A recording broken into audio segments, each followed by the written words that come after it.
The general store smelled like flour dust and old leather. Eli Pruitt stood at the counter, his calloused fingers leaving sweat marks on the pine edge. He cleared his throat twice before speaking. "Martha, I need credit on drilling supplies." Martha Crowley looked up from her ledger, her face softening. Before she could answer, the door banged open. Clayton Voss stepped in, boots loud on the planks, gold fountain pen glinting in his vest pocket. "Pruitt's well went alkali," Voss announced to the half-empty store. "Lost 3 head of cattle. Man can't even keep his water clean." Every head turned.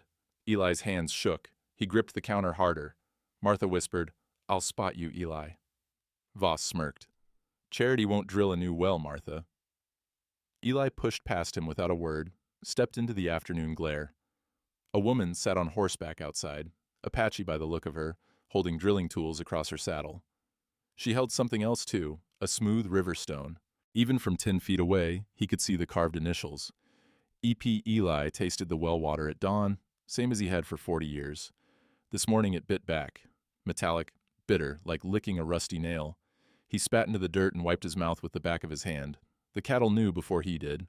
They stood at the trough, heads low, refusing to drink. One cow, the speckled heifer he'd raised from birth, foamed at the mouth. Her legs buckled. By the time he reached her, she was on her side, ribs heaving like a broken bellows.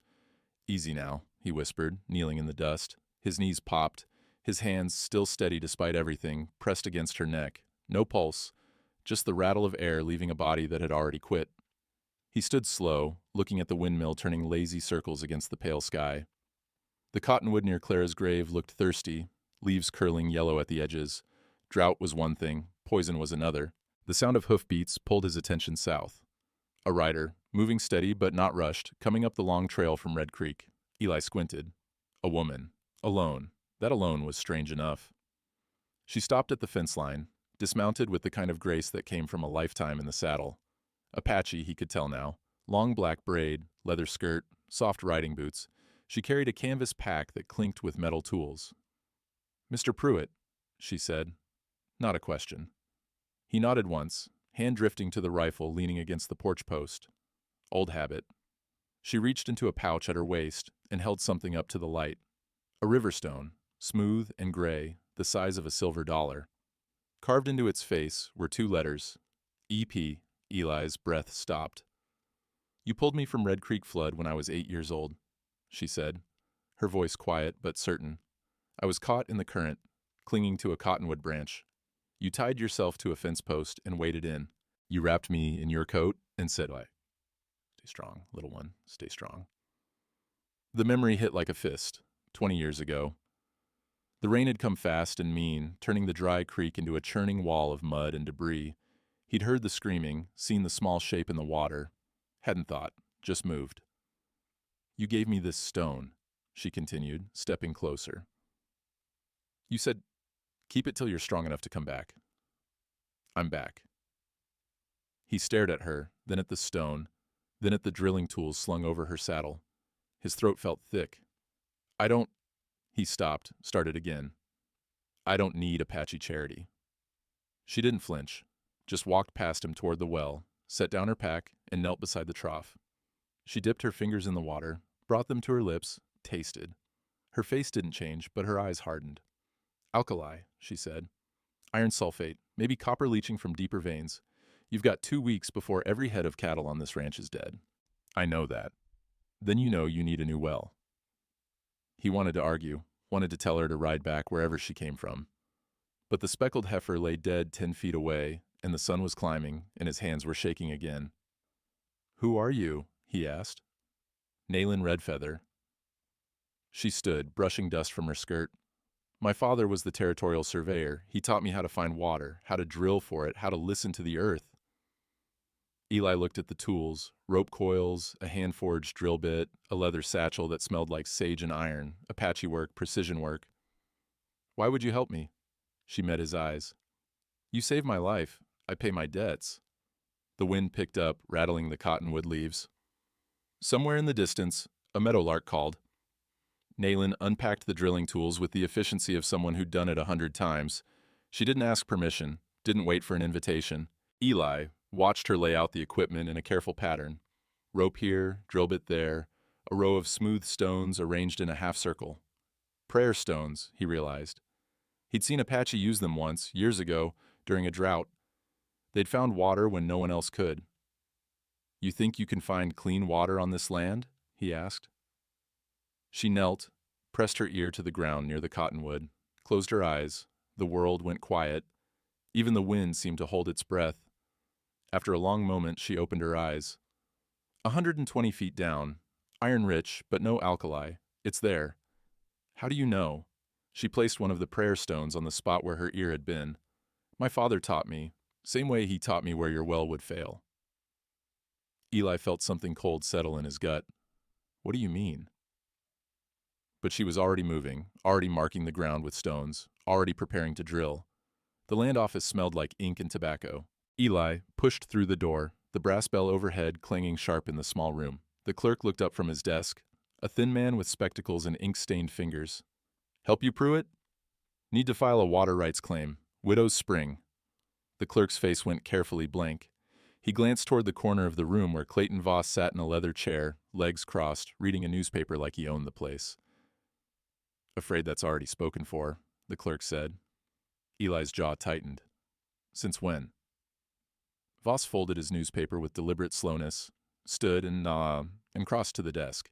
He slid a leather-bound ledger across the wood. The pages were thick, official, stamped with federal seals. Since yesterday, Voss said. Railroad survey. Widow's Spring falls within the Southern Pacific Land Grant. Federal claim supersedes territorial homestead rights. He tapped the page with one manicured finger. It's all legal, Pruitt. Signed and sealed, The clerk pulled out a wax stamp, pressed it onto a blank certificate with a heavy thunk that seemed to echo in Eli's chest. The smell of hot wax filled the air, sweet and final. You've got 60 days to file a counterclaim, the clerk said, not meeting Eli's eyes. You'd need an original territorial survey from before the railroad grant, dated before 1870. Without that, the spring belongs to the railroad. Eli stared at the ledger. The gold lettering seemed to mock him. Where the hell would I find a survey from 1870? Voss smiled. That's your problem, not mine. He picked up his newspaper again. Of course, I'm a reasonable man. I might be willing to buy your ranch outright, save you the trouble of going broke slow. Eli turned and walked out. The bell clanged behind him like a closing cell door. The general store was quieter now, mid-afternoon lull. Martha stood behind the counter, sorting mail. Doc Sam Garrett sat in the corner rocker, his worn Bible open on his lap, spectacles perched on his nose. Nalene stood near the window, arms crossed, watching the street. Eli let the door shut behind him.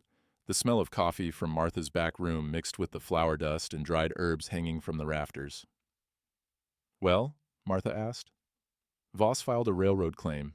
Clerk says I need an original territorial survey from before 1870 to fight it. I've got 60 days.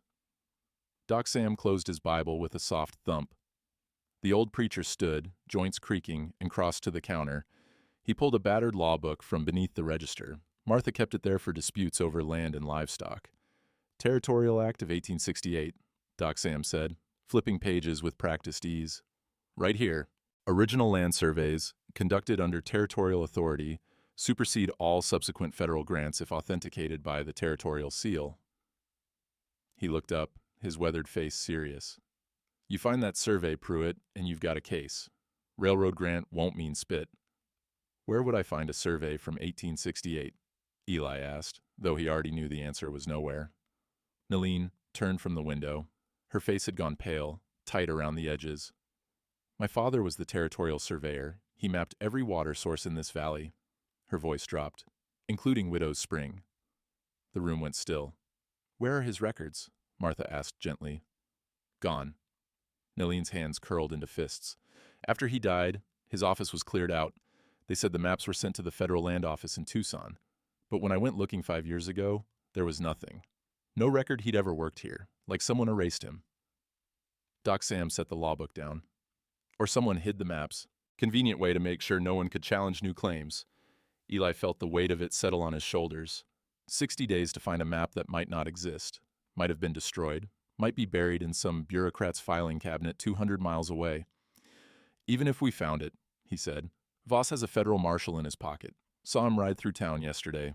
Man like that doesn't care about old maps. Martha poured coffee into 4 chipped mugs, her hands steady. Then we need more than a map. We need a legal trick. Doc Sam picked up his Bible again, ran his fingers over the worn leather cover. Territorial marriage law, he said slowly. Section 12. Married couples share all property rights, including water claims, effective immediately upon legal union. He looked at Eli, then at Nayland. You marry her at the drilling site during active water extraction. The claim transfers instantly, before Voss or his marshal can file an injunction. The coffee mug nearly slipped from Eli's hand. You're talking about marriage as a legal maneuver. I'm talking about survival, Doc Sam said. And justice. If Miss Redfeather's father mapped that spring, it's rightfully hers. Marriage gives her the standing to claim it. Nayland's face was unreadable. She looked at Eli, then at the window where the afternoon light slanted through dusty glass. There's a problem, she said quietly. Apache law. If I marry outside the tribe, I lose my standing. I can't return to the reservation. My uncle, Greyhawk, he's an elder. He'll consider me dead. Martha set down the coffee pot. That's a hell of a price. It is. Nayland turned back to Eli. But my father's work was stolen, his maps erased. If there's a chance, any chance, to prove he existed, to honor what he built, I'll pay it. Eli opened his mouth, then closed it. The enormity of what she was offering, what she was willing to lose, sat between them like a third person in the room. Doc Sam folded his hands over his Bible. First we find the map, then we decide. Outside, a horse whinnied. Through the window, Eli saw Voss climbing into a polished buggy, his hired man holding the reins. Nayland watched them go, her jaw set. We have 60 days. Where do we start? Martha smiled faintly. We start with the one place nobody thinks to look. She glanced at Eli. Your wife's Bible. The earth smelled like sage and iron. Nayland knelt in the dirt near the cottonwood, her ear pressed flat to the ground. Eli stood a few feet back, arms crossed, watching. The morning sun hadn't crested the ridge yet, and the air still held the night's cold. She didn't move for a long time, just listened. Her braid lay across her shoulder, and her fingers rested lightly on one of the prayer stones she'd arranged in a careful pattern around the listening spot. Finally, she sat up. There, 120 feet down. Iron-rich water, no alkali. The vein runs northeast to southwest. She traced an invisible line in the dirt with her finger. Your well tapped the shallow aquifer. It's been poisoned by mineral runoff from the ridge, but below it, there's clean water. Eli stepped closer. How do you know? The earth sings before water shows itself. You just have to know how to listen. She picked up one of the prayer stones, turned it over in her palm. My father taught me. He could hear water from 100 yards away. Could tell you how deep, how clean, which way it flowed. Eli crouched beside her, his knees protesting. He looked at the stones arranged in their half circle, each one smooth and gray, each one placed with intention. What are these for? They test the water's spirit. Alkali water is angry. It fights the stone, leaves a white residue. Clean water blesses it, makes it shine. She held one out to him. Feel. He took it. The stone was cold, smooth, almost alive in his palm. He turned it over and saw faint markings, symbols he didn't recognize. My father carved these, she said. Each one marks a spring he found. This one is Widow's Spring. Eli handed it back carefully. He knew about the clean water. He knew about all of it. Every aquifer, every vein, every place where the earth holds life. She placed the stone back in its position. That's why his maps matter. They're not just lines on paper. They're the difference between survival and dust. Eli stood, looked toward the ridge where the sun was starting to break through. The windmill turned circles creaking in the morning breeze. He could hear the cattle stirring in the far pasture, their low calls carrying across the stillness. Can you drill it? He asked. With the right equipment. And time. She stood, brushed dirt from her skirt. But Voss won't wait 60 days. He'll file injunctions, bring federal pressure. We need that map. Martha said to check my wife's Bible. Nolene looked at him, her dark eyes steady. When's the last time you opened it? He didn't answer right away. The cottonwood rustled above them, leaves whispering in a language he'd forgotten how to understand. 12 years. Not since Clara died. Then maybe it's time. Doc Sam's study smelled like old paper and coffee that had been reheated too many times. Martha sat in the corner chair, her hands wrapped around a chipped mug, while Eli stood near the window staring out at the empty street. Nayland examined the bookshelves, running her fingers along the spines of law books and theological texts. Doc Sam set a worn leather Bible on the desk. Not his own, Eli's. The one Clara had kept by her bedside, the one he'd carried home after the funeral and never touched again. Martha's right, Doc Sam said. Your Clara was a keeper of things. Letters, recipes, pressed flowers. She used this Bible like a filing cabinet. He opened the cover carefully. The pages crackled, dry with age. A pressed violet fell onto the desk. She told me once, "This book holds more than scripture, Sam. It holds our whole lives." Eli turned from the window. His throat felt tight. She said that? More than once. Martha set down her coffee. After you lost the baby, she started keeping everything in there, said she wanted to remember the good alongside the grief. Nalin picked up the violet, held it to the light. The petals were translucent, fragile as moth wings. She sounds like someone who understood that nothing is ever truly lost, just hidden. Doc Sam turned pages slowly, methodically.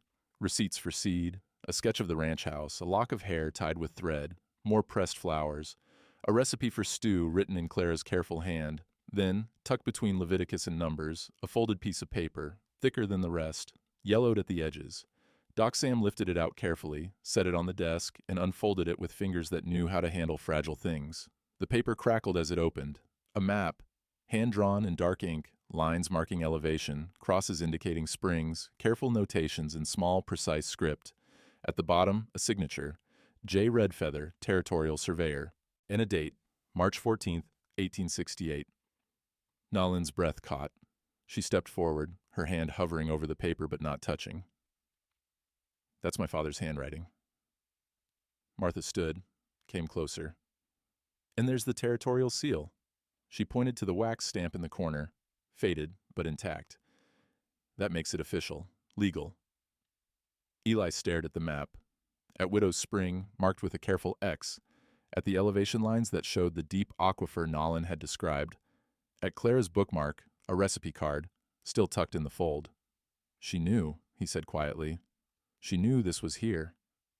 Maybe, Doc Sam said, or maybe she just kept it because it was important, because someone's work deserved to be remembered. Nalin finally touched the paper, her fingers tracing the lines her father had drawn 40 years ago. This wins in any court. It's dated 20 years before the railroad grant. It's sealed. It's authenticated. If we can get it filed before Voss shuts us down, Martha said. She looked at Doc Sam. He's got a federal marshal in his pocket. We both know that. The minute we try to file this, Voss will know. Doc Sam closed the Bible carefully, set it aside. Then we don't file it through normal channels. We use it during the water claim itself, at the drilling site, marriage ceremony, water strike, and map presentation all at once. Legal checkmate before anyone can move. Eli looked at Nalin. She was still staring at her father's map, her face unreadable. That's asking a lot, he said. She looked up. You ask nothing. I'm offering. Outside, a horse cantered past. Through the window, Eli saw Voss's hired man riding toward the land office, dust rising behind him. Martha moved to the window, watched the man disappear. He'll report back. Voss will know we're planning something. Doc Sam picked up the map, folded it carefully, tucked it back into the Bible. Then we'd better move fast. The sound of hoofbeats brought Eli to the porch, rifle in hand. Not Voss. Worse, his son. Thomas Pruitt sat tall in the saddle, 30 years old and looking more like Clara every year, same sharp jawline, same way of holding silence like a weapon.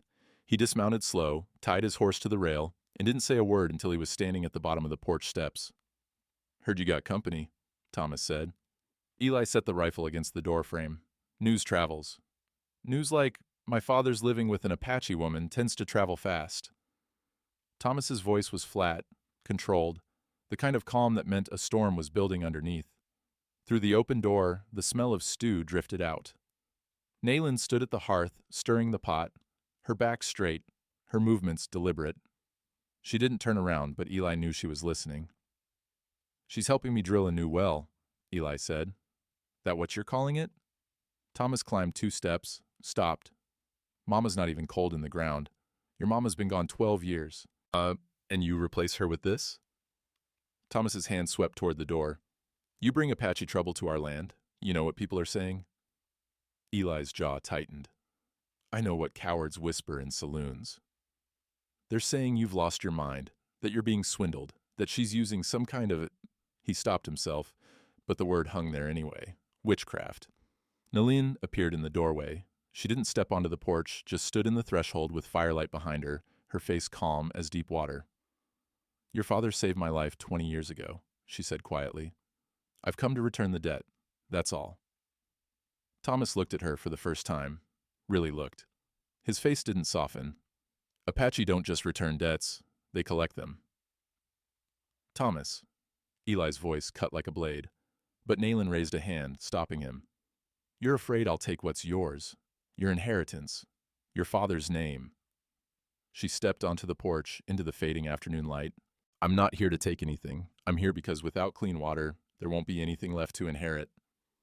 Thomas's hands curled into fists. We'll drill our own well, hire our own crew? With what money? Eli asked. You know what drilling costs. You know what we've got in the bank. The silence stretched. A crow called from the cottonwood. The windmill creaked in the breeze, finally. Thomas looked at his father. You're making a mistake, and when Voss comes, and he will come, don't expect me to stand with you. He turned, mounted his horse in one smooth motion.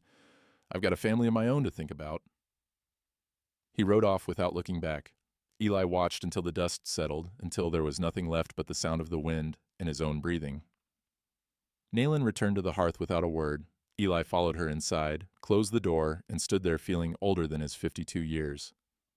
I'll leave if you need me to, she said, still stirring the stew. No, he's your son. He'll come around or he won't. Eli sat at the table, his hands flat on the worn wood. But I'm not sending you away because he's afraid of what the neighbors think. Nalin ladled stew into 2 bowls, set one in front of him. The smell of meat and wild onions filled the small cabin. She sat across from him, and they ate in silence for a while, the kind of silence that didn't need filling. The church steps were crowded after Sunday service. Families clustered in small groups, men smoking, women fanning themselves against the late morning heat. Eli stood near the bottom step, hat in hand, waiting for Doc Sam to finish speaking with the widow Henderson. That's when Voss arrived. He came in a polished buggy, his hired man driving, and stepped down onto the street like a politician arriving for a speech. He wore a tailored vest, gold watch chain gleaming, boots so clean they looked like they'd never touched dirt. Pruitt, Voss called out, loud enough for the whole crowd to hear. A word. Eli didn't move. Voss crossed to him, smiling that smile that never reached his eyes.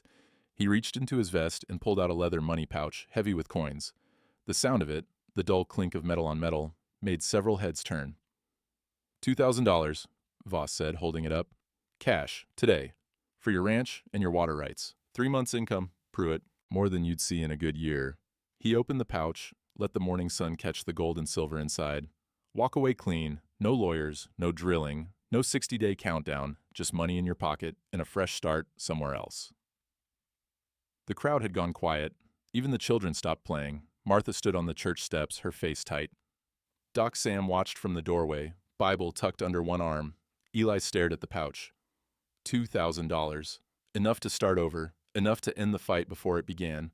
His hand lifted, almost of its own accord. His fingers came within inches of the leather. Then he saw her. Nayland stood across the street near the general store. She wasn't hiding, wasn't trying to make herself small. She just stood there, watching him, her face calm, her hands at her sides. Eli's hand dropped. This land's got my wife's bones in it, he said, his voice steady. Not for sale. Voss's smile didn't waver, but something cold flickered in his eyes. He pulled the pouch back, retied it, tucked it away. Then he leaned in close, his voice dropping to a whisper that only Eli could hear. Tell Miss Redfeather something for me. Apache marry outside the tribe, they lose everything. Their standing, their family, their people. She marries a white man, her Uncle Greyhawk will consider her dead. The whole reservation will turn their backs. He straightened, adjusted his vest. Ask her if you're worth that price. Voss tipped his hat to the crowd, climbed back into his buggy, and rode off. The hired man snapped the reins, and the wheels rolled smooth and easy over the packed dirt. Eli stood there, the weight of the words settling into his chest like stones. Across the street, Nayland hadn't moved. But her hands, he noticed now, were clenched tight. Martha came down the steps, touched his arm. He's trying to break you both. He's telling the truth, though. Isn't he? Martha didn't answer. She didn't have to. Doc Sam joined them, his weathered face grim. Marriage would cost her everything she has left. Her people, her identity. That's not a small thing to ask. I didn't ask, Eli said. She offered. Offering and understanding the cost are two different things. Doc Sam looked toward Nayland, then back at Eli.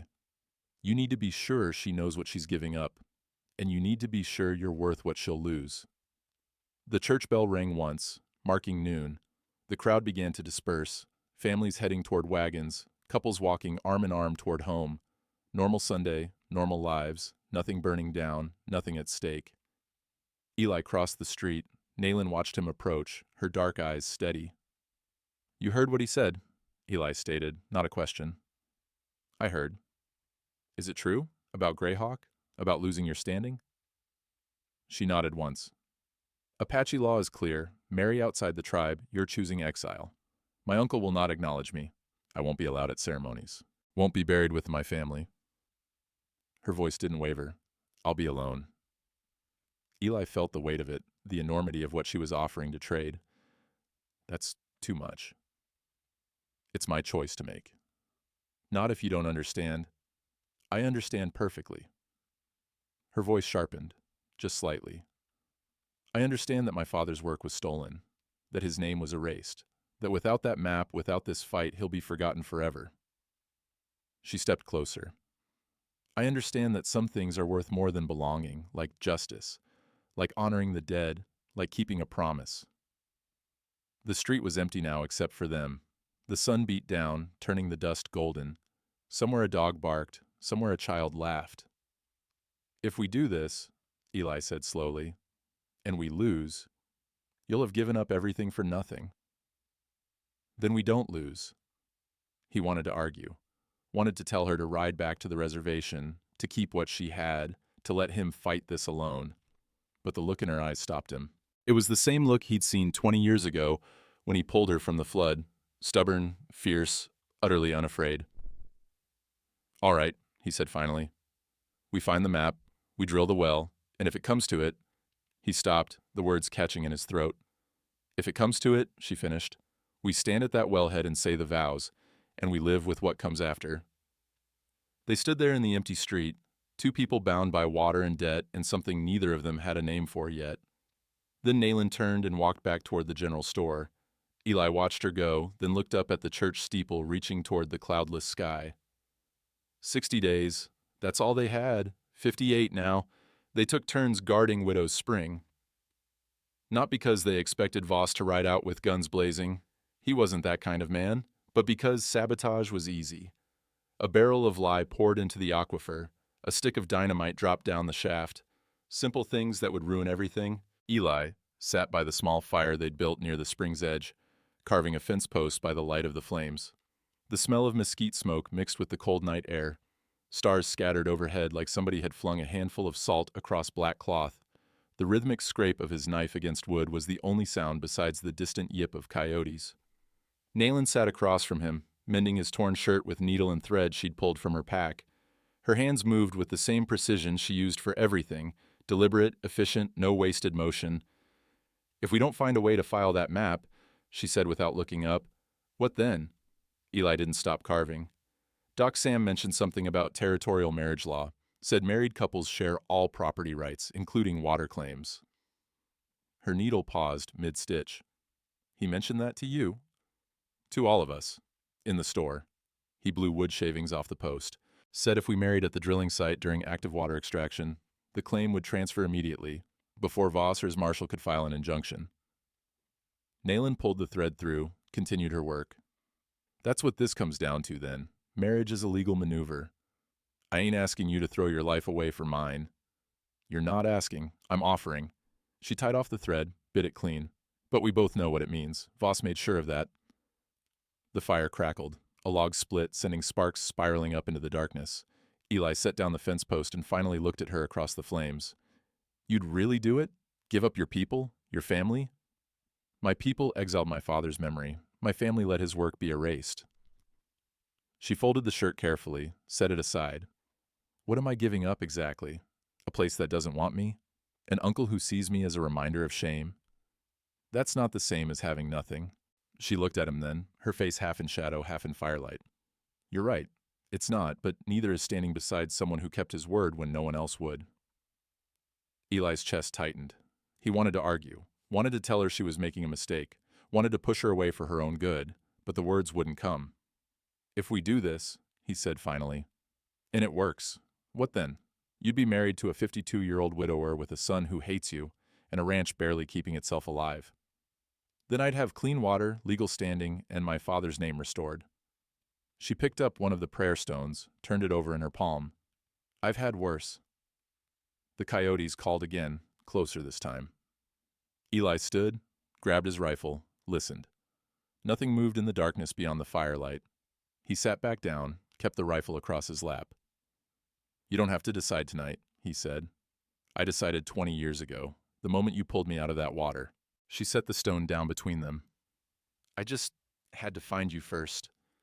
They sat in silence after that, the fire burning low, the night stretching out wide and cold around them. Somewhere in the darkness, Widow's Spring trickled through rock, patient and steady, waiting to be found. Morning came slow and gray. Eli walked to Clara's grave under the cottonwood, carrying wildflowers he'd picked from the meadow beyond the south fence. The grass around the headstone needed trimming. He'd let it grow tall, like he'd let so many things go. He knelt, set the flowers on the stone, and traced her name with one finger. Clara Pruitt, beloved wife. The dates beneath seemed impossibly far away now, like someone else's life. Clara, he said quietly, I don't know what I'm doing. The wind moved through the cottonwood leaves, making them whisper and sigh. She's here. The girl from the flood. All grown now, says she wants to help, says she'll marry me if it comes to that. Not for love, but for law. For water rights. For her father's name. He stopped, swallowed hard. I don't know if I'm doing right by you. Don't know if I'm dishonoring your memory or finally letting you rest. A meadowlark sang from somewhere in the grass. The cottonwood branches swayed, casting moving shadows across the ground. I miss you, he whispered. Every damn day. But she's here, and you're not. And I can't let this land die. Can't let her father's work stay buried. He placed his hand flat on the stone, felt the cold granite under his palm. So I'm asking permission, I guess. Or forgiveness, whichever you've got to give. The wind picked up, rattling the dry leaves, and for just a moment, just one breath, it felt like an answer. Not words, not a voice, just a sense of release, like a hand letting go. Eli stood slowly, his knees protesting. He looked back toward the cabin where smoke rose from the chimney. Naylin would be making coffee, same as she had every morning since she arrived. Steady, present, alive. He walked back across the meadow, the wildflowers already wilting in the morning heat. When he reached the porch, Naylin was waiting with 2 cups. She handed him one without speaking. They stood side by side, watching the sun break over the ridge, turning the dust gold. We've got 56 days, she said. Then we'd better get to work. The saloon smelled like whiskey and sweat. Voss's hired man, a thick-shouldered drifter named Cobb, stood at the bar, talking loud enough for the whole room to hear. Saw him out at Widow's Spring last night, Cobb said, his voice carrying over the piano player's off-key melody. Pruitt and that squaw, drilling by moonlight, ain't natural. He paused, let the word hang. Heard she was doing some kind of ritual, stones arranged in circles, chanting in Apache. Laughter rippled through the room. Someone muttered witchcraft loud enough to be heard. Martha Crowley stood near the door, holding a basket of supplies. She'd come in to deliver flour to the saloon keeper, but now she set the basket down hard on the nearest table. That's enough, she said. Cobb turned, grinned. Just telling what I saw, ma'am. You saw a woman using her father's surveying tools. Prayer stones test water quality. It's science, not magic. But I wouldn't expect you to know the difference. The room went quiet. The piano player's hands stilled on the keys. Cobb pushed off the bar, took a step toward her. Careful, Martha. Folks might start wondering whose side you're on. I'm on the side of truth, which is more than I can say for Voss's payroll. The saloon keeper, a balding man named Hutchins, raised both hands. All right, that's enough politics for one afternoon. Martha, your delivery's done. Cobb, your drink's on the house, if you keep your voice down. Martha picked up her basket and walked out. The door swung shut behind her, and the noise slowly returned. Conversation, laughter, the clink of glasses. But the damage was done. The story would spread. By sunset, half the town would be whispering about Apache rituals and unnatural things happening at Widow's Spring. Martha walked straight to the telegraph office. She composed a message with shaking hands, addressed to the Federal Land Office in Tucson, request official survey records. Widow's Spring, Red Bluff Township, Territorial Surveyor J. Redfeather, dated 1868, urgent. She paid the operator, then headed for Doc Sam's. The general store was quiet in the afternoon heat. Nayland stood at the counter, flour dusting her hands, while Eli examined a broken harness buckle he'd brought in for repair. The smell of cinnamon and dried apples filled the air. The door opened. Not the gentle push of a customer, the hard shove of someone with purpose. Martha came in fast, her face flushed, a piece of paper clutched in her hand. "Telegram came back," she said, breathless. "From Tucson." Eli straightened. Nayland's hands stilled in the flour. Martha unfolded the paper, read aloud. "No records found for Surveyor J. Redfeather. No territorial surveys dated 1868 for Red Bluff Township. Request cannot be fulfilled." The words landed like stones in deep water. "That's impossible," Nayland said quietly. "My father worked here for 6 years. He mapped every spring, every creek, every aquifer." "I know." Martha set the telegram on the counter. "Which means someone made sure those records disappeared. Permanently." Eli's jaw tightened. Voss. Or someone before him. Someone who knew those surveys would stand in the way of railroad expansion. Martha looked at Nayland. "I'm sorry. Without official records, even the map we found might not hold up in federal court." The shop went silent, except for the ticking of the wall clock. Nayland stared at the telegram, her face expressionless, but her hands had curled into fists. "Then we use what we have," she said finally. "The map, the territorial seal, Doc Sam's testimony that it was found in Clara's Bible, Martha's authentication. It's not perfect, but it's more than Voss expects." "And if Voss's marshal won't accept it?" Eli asked. "Then we make sure the water's already struck and the marriage is already legal before he has a chance to object." Nayland wiped her hands on her skirt, leaving white streaks across the leather. "How long until we can drill?" "Equipment's ready," Eli said. "We could start tomorrow at dawn." Martha moved to the window, looked out at the dusty street. "Voss will know the minute you start drilling. He's got eyes all over this town. Let him know." Nayland's voice was steel underneath silk. "Let him come." The door opened again. Doc Sam entered, his Bible under one arm, his face grim. "Just heard what Cobb's been saying in the saloon, about rituals and witchcraft." "Let them talk," Nayland said. "They're not just talking, they're laying groundwork. Voss is building a case that you're using illegal means to claim water rights, that the map's a forgery, that you're manipulating Eli." Doc Sam set his Bible on the counter. "He's going to challenge everything, the map's authenticity, your methods, even your right to be on that land." Eli felt the walls closing in. "What do we do?" Doc Sam opened his Bible, pulled out the folded map, and spread it carefully on the counter. The yellowed paper caught the afternoon light. J. Redfeather's signature stood out in faded ink. The territorial seal, cracked and worn but still visible, sat in the bottom corner. "We do exactly what we planned," Doc Sam said. "We drill at Widow's Spring, we strike water, and the moment that drill breaks through, I perform the marriage ceremony, right there at the wellhead, with this map as evidence and Martha as witness." He looked at each of them in turn. "It's a legal Hail Mary, but it's all we've got." Martha nodded slowly. "I'll bring my camera, photograph the whole thing, the drilling, the water strike, the ceremony, the map, visual evidence that can't be disputed." "And if Voss brings the marshal?" Eli asked. "Then we pray the marshal has more respect for territorial law than for Voss's wallet." Doc Sam folded the map, tucked it back into the Bible. "Either way, we'll know soon enough." Nayland picked up one of the prayer stones from her pouch, held it up to the light streaming through the window. The surface gleamed, smooth and perfect. "My father used to say that water always finds its way, through rock, through clay, through everything that tries to stop it." She closed her hand around the stone. "We do the same." That evening, as the sun set over the ridge, Eli and Nayland loaded the drilling equipment onto the wagon. Rope coils, drill bits, prayer stones wrapped in soft leather, the hand-forged pulley system Nayland's father had designed 40 years ago. Doc Sam arrived just before dark, his Bible wrapped in oilcloth, his notary seal tucked in his vest pocket. Martha came last, carrying her box camera and a canvas bag full of glass plates. They stood together in the fading light, 4 people bound by water and law and something deeper than either one. The cottonwood rustled overhead. Somewhere in the distance, a coyote called. "Dawn," Eli said. "We start at dawn." No one argued, no one hesitated. 54 days left. But they weren't going to need them. One way or another, this would be decided tomorrow. The rider appeared at sunset, silhouetted against the orange sky. Eli recognized the way he sat in the saddle before he could see the face. Straight-backed, still as stone, radiating the kind of authority that didn't need words. Greyhawk. Nalen's uncle dismounted slowly, his movements deliberate.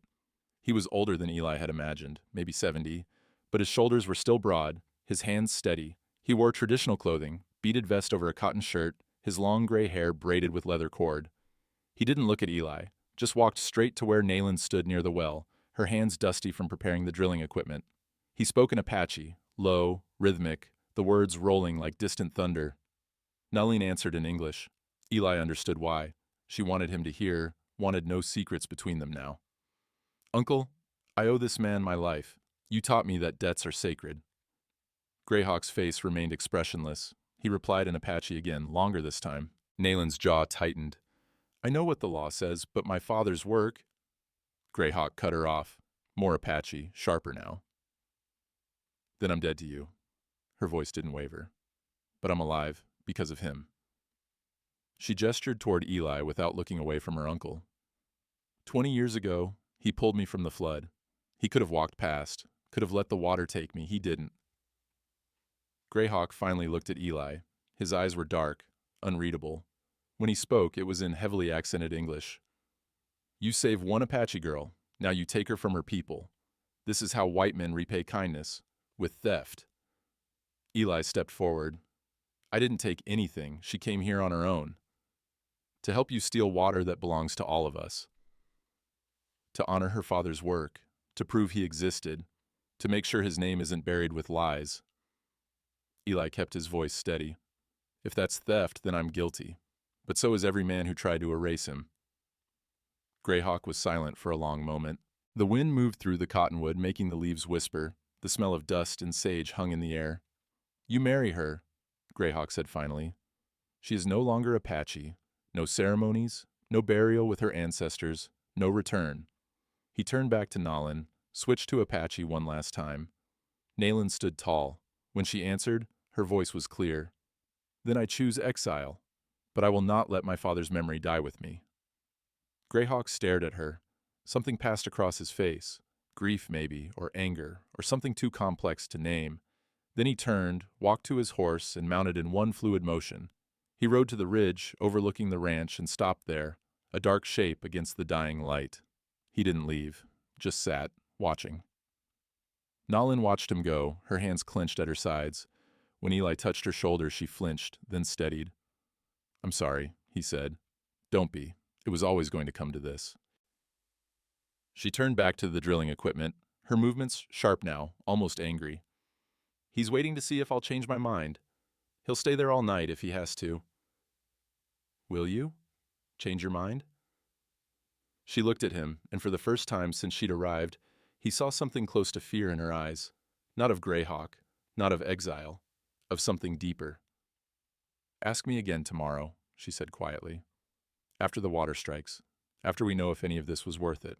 Doc Sam arrived just after dark, his saddlebags heavy with supplies. He spread everything out on Eli's kitchen table.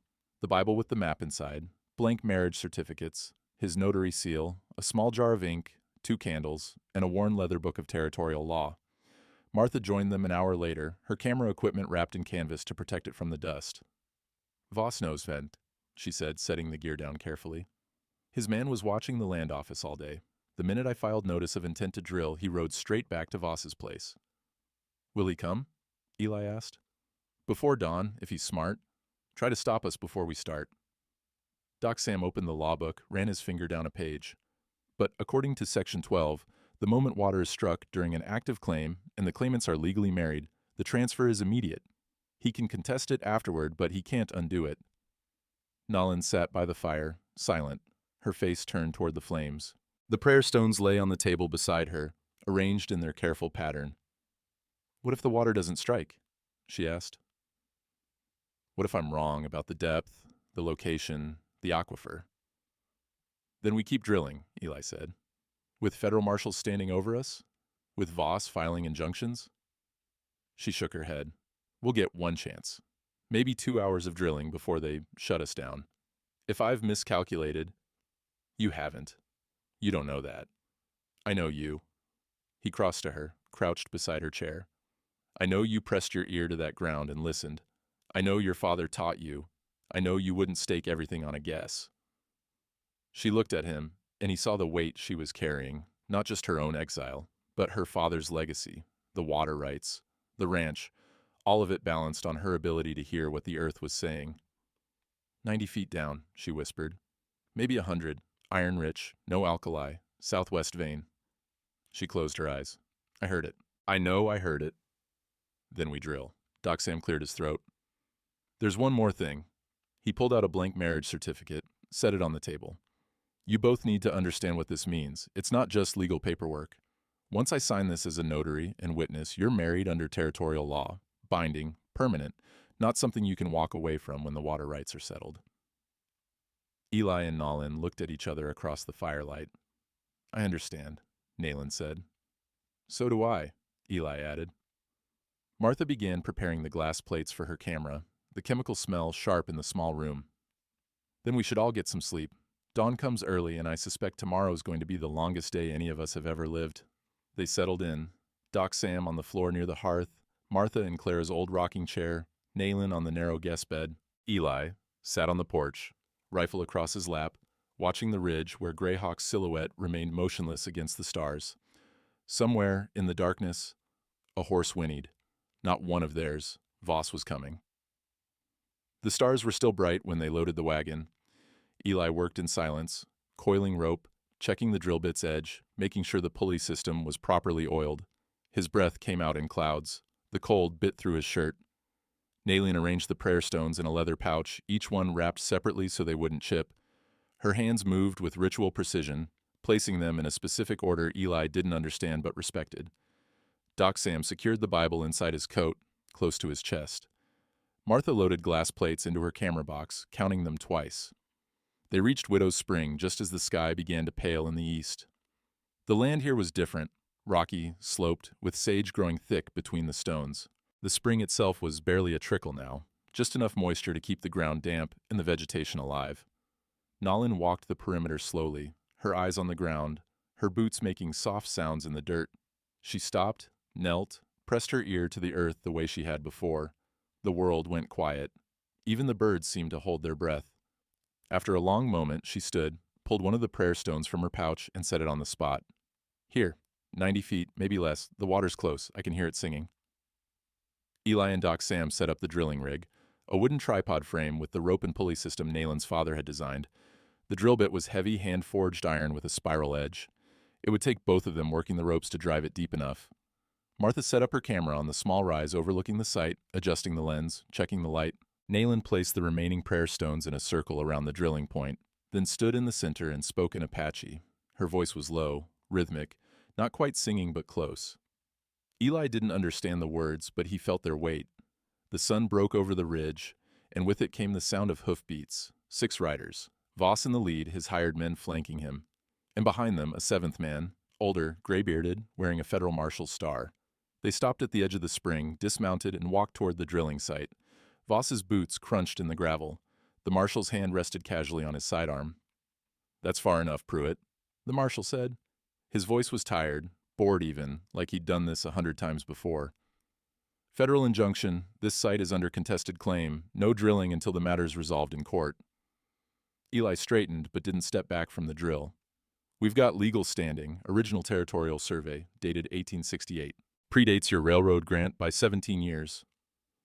"So I've heard," the marshal sighed.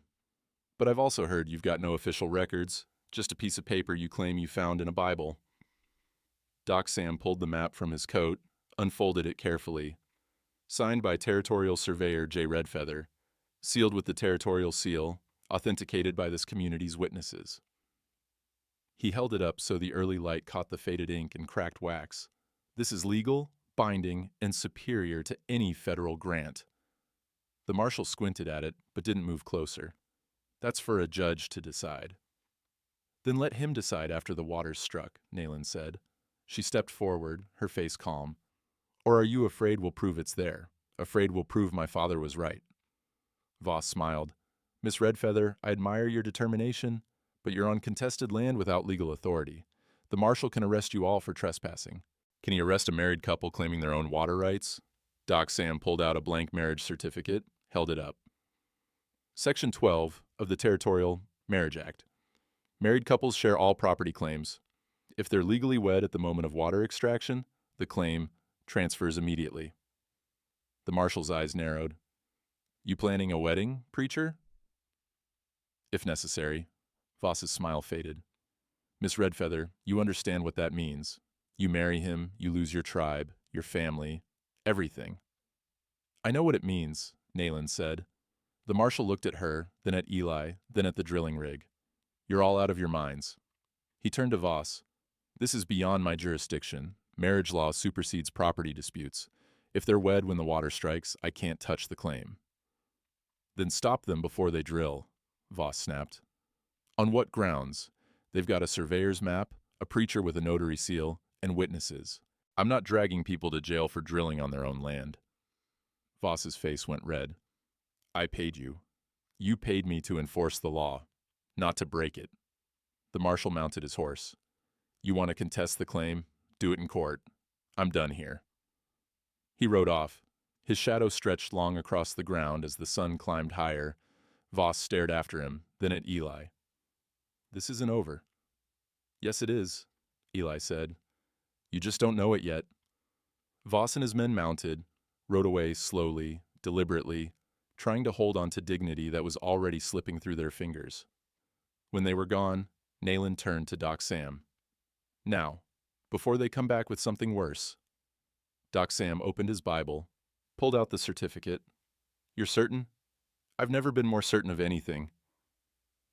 Eli and Doc Sam grabbed the ropes. The drill bit pressed against the earth. They pulled in rhythm. Down, twist, up, reset. The bit bit into the soil, grinding through clay and stone. Nayland called out depths, adjustments, slight shifts in angle based on what she heard beneath them. 30 feet, 50, 70. The drill hit harder rock. The rope burned Eli's palms even through his gloves. Sweat ran down his back despite the cold. Doc Sam's breathing was labored, ragged. 20 more feet, Nayland said, her ear pressed to the ground. I can hear it. The water's right there. They drilled. The sun climbed higher. Martha's camera shutter clicked, capturing everything, the sweat, the strain, the prayer stones gleaming in the morning light. 90 feet. Nayland stood suddenly. Stop, listen. They froze. The drill hung suspended in the hole, rope taut, silence. Then, a sound, faint at first, growing, a rush of water moving through rock, surging upward, finding its way. Now, Nayland whispered, pull. They yanked the drill free, just as water exploded from the hole, cold, clear, smelling of iron and earth and life. It fountained up, drenching them all, soaking the prayer stones, turning the dust to mud. Nayland laughed. Eli stood frozen, water streaming down his face and mud. Doc Sam opened his Bible, his hands shaking. Eli Pruitt, do you take this woman? I do. Nayland Redfeather, do you take this man? I do. By the power vested in me by the territory of Arizona, and by this water striking at dawn, I pronounce you man and wife. Doc Sam pulled out the certificate, ink already bleeding in the spray, and both of them signed with wet, shaking hands. Martha's camera flashed. On the ridge above, Greyhawk sat motionless on his horse. Then slowly, deliberately, he removed the beaded bracelet from his wrist. He held it up so the sun caught it, then dropped it into the grass beside him. He turned his horse and rode away. Nayland watched him go, water streaming down her face. Impossible to tell what was spring water and what were tears. Eli took her hand. They stood at the wellhead together, soaked and exhausted and legally bound, while clean water poured up from the earth her father had mapped 40 years ago. Greyhawk's bracelet lay in the tall grass where he'd dropped it, beads catching the sunlight. Nayland walked up the ridge slowly, her clothes still damp from the well water, and knelt beside it. She picked it up, turned it over in her hands.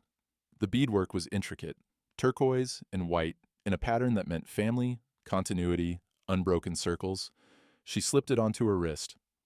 When she came back down, Eli was standing at the wellhead, watching the water flow steady and strong into the channel they'd dug. Doc Sam was packing his Bible and notary seal. Martha was carefully storing her glass plates, each one a record of what had happened here. "He left it for you," Eli said. Nellen nodded. "It's Apache. It means I'm not severed, not completely. He can't acknowledge me in public, can't bring me to ceremonies. But the bracelet says I'm still blood, still family." Her voice caught. "It's more than I expected." Eli took her hand, the one wearing the bracelet. Her wedding ring, a simple band Doc Sam had produced from somewhere, caught the light next to it. 2 circles, 2 families, 2 worlds somehow holding together. Martha joined them, her camera packed.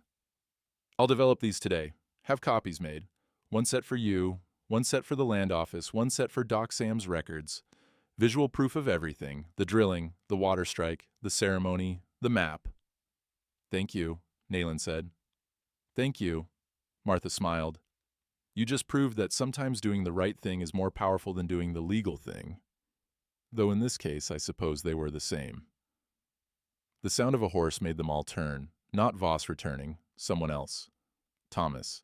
He sat his horse at the edge of the property, staring at the wellhead, at the water flowing clear and bright. He didn't dismount, didn't speak, just looked at his father for a long moment. Then he nodded once, barely perceptible, but there, and turned his horse back toward his own place. Not reconciliation, not yet, but not rejection either. A door left open. Eli exhaled slowly. "He'll come around, or he won't, but at least he saw it." Doc Sam closed his saddlebags. "I should file the marriage certificate today. Get it registered before Voss can dream up new objections."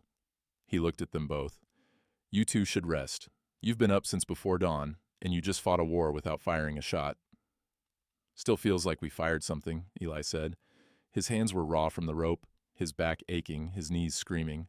But under it all was something he hadn't felt in 12 years. Peace. That evening, Eli and Nollan sat on the porch of the ranch house. The sun was setting, painting the ridge gold and orange. The windmill turned lazy circles, creaking in the breeze. The cottonwood's leaves rustled, greener already, or maybe that was just wishful thinking. Martha had brought them supper, stew and bread she'd made that afternoon. They'd eaten in comfortable silence, the kind that came after words weren't needed anymore. Now they sat with tin cups of fresh water from the new well. It tasted sweet, clean, with just a hint of iron that meant it was real, deep, honest water.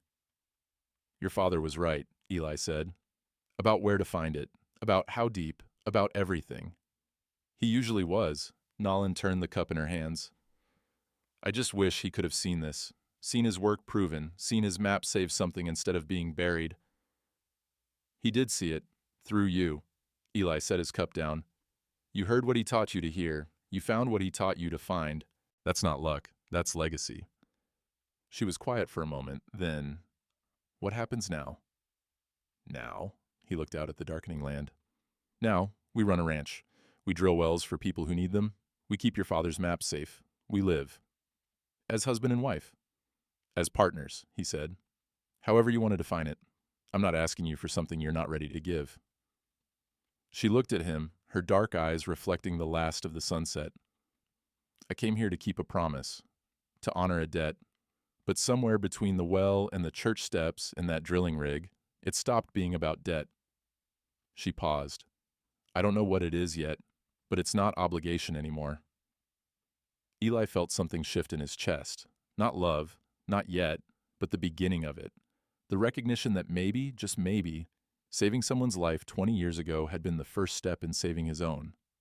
"Take your time," he said. "We've got water now. We've got land. We've got legal standing. Everything else can wait."